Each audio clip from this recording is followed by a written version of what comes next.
point sur une information qui a circulé au regard au refus du ministère de la Santé de procéder au test d'un passager qui a eu à voyager avec un des patients qui a été confirmé positif.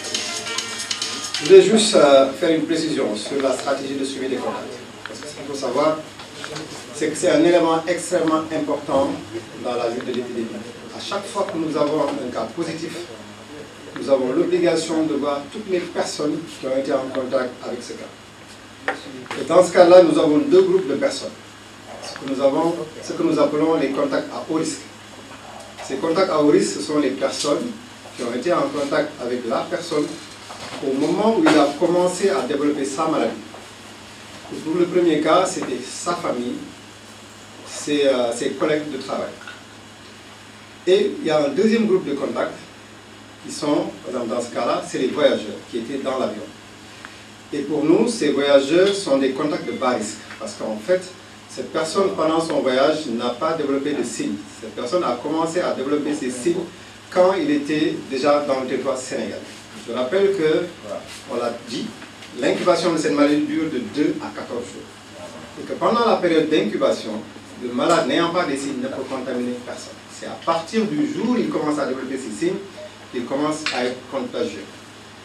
Donc tous les passagers, même si de manière pratique nous les considérons comme bas risque, nous les suivons. Nous avons la liste de l'ensemble des passagers qui nous a été transmise par la compagnie Air Sénégal. Pour les contacts à haut risque, ces contacts, nous avons une stratégie particulière. C'est des contacts que nous suivons tous les jours. Et c'est extrêmement important ces contacts parce que c'est des contacts qui ont le plus de risque de développer la maladie.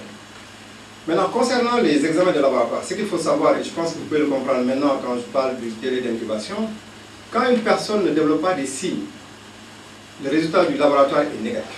Donc il est inutile de faire un examen de laboratoire à une personne qui n'a pas développé de signes. Ce n'est pas parce que vous avez voyagé avec une personne qui est malade et qu'au moment où vous êtes bien portant, vous n'avez aucun signe qu'on fasse un examen de laboratoire. Cet examen sera négatif. Et ça ne veut pas dire que vous n'avez pas la maladie. Parce que vous pouvez développer la maladie le lendemain ou quelques jours après, quand votre période d'incubation sera terminée.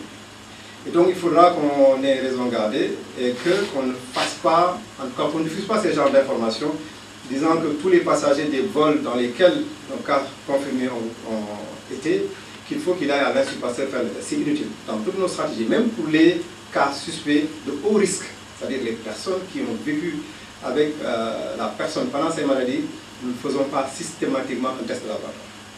Maintenant, pour ces cas, dès que ces cas commencent à développer des signes, une fièvre, des problèmes respiratoires, ils ne deviennent plus des cas contacts, ils deviennent ce qu'on appelle des cas suspects.